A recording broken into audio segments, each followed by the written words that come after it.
And now we welcome Jock Mendoza Wilson, who is the Deputy Chairman of the British-Ukrainian Chamber of Commerce. Good afternoon, and thank you for joining us on TVP World. Hello, and good afternoon. Thanks for inviting me. So, there has been some development between the EU and Ukraine when it comes to trade. There has been some standstill, tension, questions. What are your impressions, your analysis on the latest developments there on that front?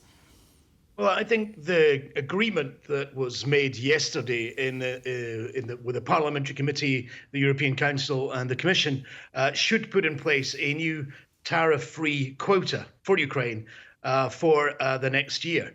So the current arrangement that was put in place in 2022 when the war started in Ukraine and prevented Ukraine being able to export grains and other agricultural products via the Black Sea fleet meant that, unfortunately, Ukraine had to use other mechanisms. That meant shipping grain through neighboring countries, Poland most notably, but also Slovakia, Hungary to a lesser extent, and Romania, and a little in Bulgaria and Slovakia. And that was controversial, as you saw in your elections, and you saw recently with the protests at the border blocking Ukrainian grain and agricultural products coming into Poland, with protesters, primarily farmers, saying that the Ukrainian products were undercutting the Polish marketplace. What happened since January with these negotiations and last night when they were finalized is that we now have a new agreement in place which we hope will allow Ukraine to export its products through the land corridor to its neighboring countries,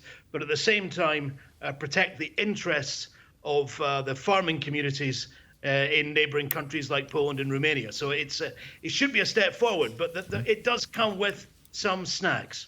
But will it actually protect the farmers of the EU? I mean, here in Poland, we have really had a flavor of those tensions because it's not really just to do with this trade between the EU and Ukraine, but there is tension between the farmers and the institution that is the EU, and those problems have not been resolved. So from the perspective of the farming community, should we say, of the EU, does this actually look after them as well?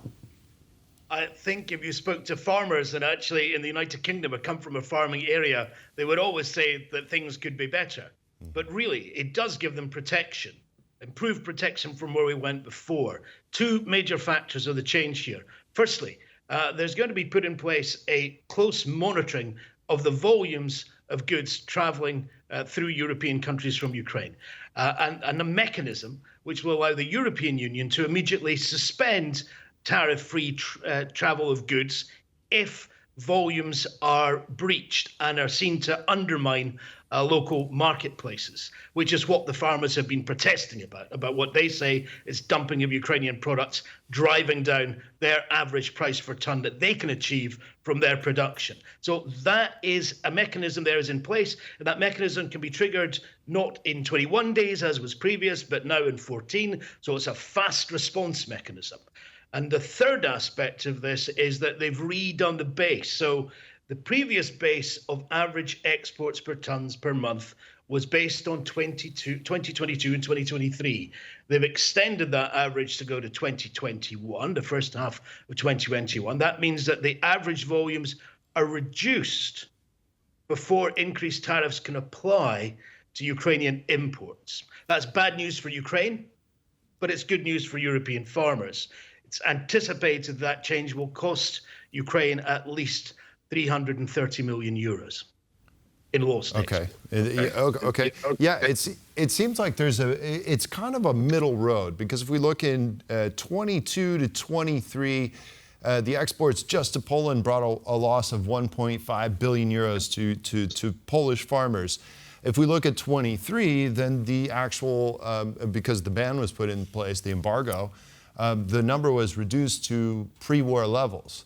So I guess if we have 2 years that are pre-war levels plus the 1.5, if we average that out, it's probably 700, in the neighborhood of 700 billion euros. So I guess, again, the question is that enough to make the farmers happier and so that they stop these blockades and these protests? Because really, essentially, I think that's what everybody's looking for, especially Ukraine. Yeah. They want to export the grain, but they also don't want the roads being blocked and, So as well as the export through road and rail to Poland and other near markets, what a really important step that will have a dramatic impact on the volume of Ukrainian agricultural exports going through neighboring countries is the reopening, essentially, of this Black Sea corridor, so that Ukrainian grain and agricultural products can be shipped as they were before the war via the sea routes to markets of Europe and the South. And big progress has been made there. Ukraine is now shipping about 6 million tons of agricultural products a month. So the need to move products through rail and road to Poland and Romania and others will be reduced. And I think that's as important as the European agreement in improving the situation for farmers in neighboring countries. But as you are an expert in this area, I wanted to pick your brains a little bit, because the issue is actually quite complex. It's the trade with Ukraine, but it's also the issue of the Green Deal, which the farmers find quite difficult, to say the least. Does this agreement that has been put in place, does it address the farmers' concerns with the Green Deal? No, it doesn't. The specific agreement that was agreed yesterday and will be voted later on in April by the Parliament only addresses the special measures put in place for the export of Ukrainian grain through the European corridors. So no, it doesn't address the Green Deal. That will be subject to further negotiations. And I think it will be very difficult to find an acceptable agreement. We're going to see a lot more protests on the Green Agreement before we find a solution from the European Parliament. And remember also that the European Parliament is now in its wind-down period before we have fresh European elections. So the pressure really is on from the farmers to ensure they get an acceptable agreement over the coming months. Otherwise, there will be very little action until the elections take place and a new parliament takes its position in Brussels. Right. I would like to ask, do you think that that's going to be a major policy issue in those upcoming European elections? Because we've seen these farmers protest in several European countries.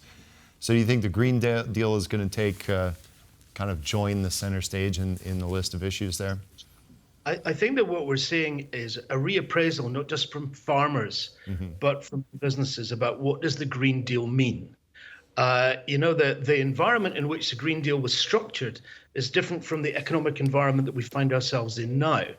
And European farmers, and in some cases industrial producers, are feeling that there are too onerous conditions are being placed on their production, while those who are the significant emitters in other countries are getting away with not taking the same level of action. That's disadvantaging them competitively in terms of specifically export markets, but also disadvantaging them with imports coming from cheaper producers who don't need to meet the same high environmental standards. And I think you're going to see this as a centre-right issue in the European elections. And I think it will be a big challenge for the European centre-right bloc of the EPP to find space where it can actually assure its voters that it's going to work in its best interests. Yes, you mentioned quality control, and I can't help but ask you this question, because here in Poland, which is where we're based, and there's been a lot of focus on this, the issue of quality control of the grain that is coming in from Ukraine, that has been a concern for a lot of the farmers. And I wanted to ask you whether this new agreement addresses that issue. Will there be more control on the quality of the produce that is coming in? No, it doesn't specifically address it. No, it really just expresses the volume and the value. There's no the issues like quality, for example, they're part of the process of Ukraine's eventual membership of the European Union. Ukraine has to move its quality production and the testing of that production to meet European standards.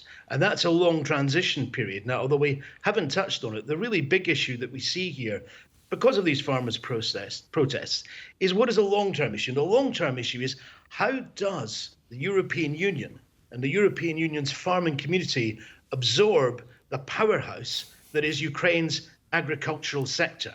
And this is a huge challenge for Ukraine's integration into the European Union, both for Ukraine and for the European Union. And we're going to see more of these protests as Ukraine gains greater access to European markets. So what we're seeing now is really the beginning of a long process of the integration of Ukraine's agricultural sector into the European Common Agricultural Policy.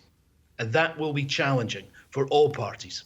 It will be. That is absolutely correct, sir. Very well of you to point out. That was very comprehensive. I have a feeling that you will be back and we'll be explaining a lot more about this agreement and more things to do with Ukraine and the EU. Jock Mendoza Wilson, thank you very much for joining us on TVP World. Thank you. It was a pleasure. Thank you. Bye-bye.